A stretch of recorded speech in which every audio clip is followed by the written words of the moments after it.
Here's my coffee roaster. That's the basket that I roast my coffee in.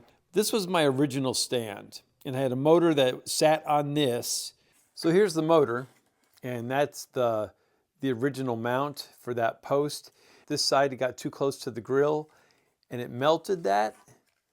So this should be round, but all of that just caved in. For years, I had it all duct taped around here, trying to make use of the motor because I didn't want to throw it away.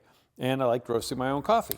So my goal was to find a way to fix this. So I did this in Fusion, and I basically built a base in its top half, printed that out twice.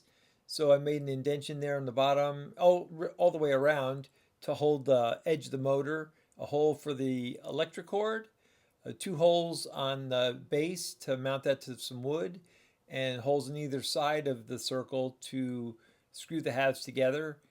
And that hole on the top for this post. The post will connect to a duplicate of this, and that will hold the motor. It's really kind of cool how you can use Fusion and a 3D printer and make your own fix I just couldn't buy in the store. So this is what I designed. Basically, these are the lower brackets, and these are the upper brackets here that go like that.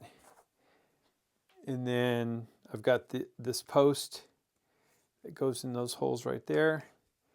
Kind of give it some stability on the top side. The bottom side has screw holes. There's screw holes in the base and screw holes on either side of the bracket. And we're going to put this whole thing together.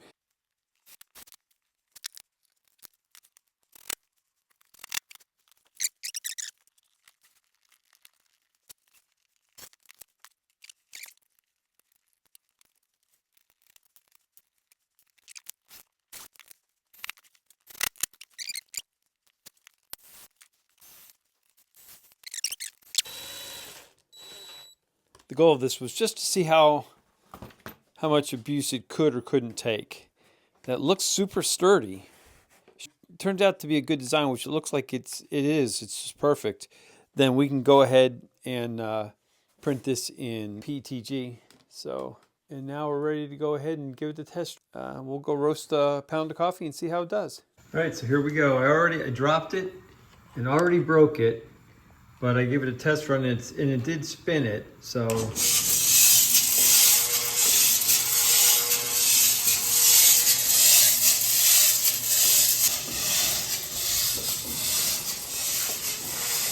All right, so even though I dropped it, and of course it broke it, but even though it broke in that one spot, those other 3 anchor points held it fine enough to spin it through one cycle.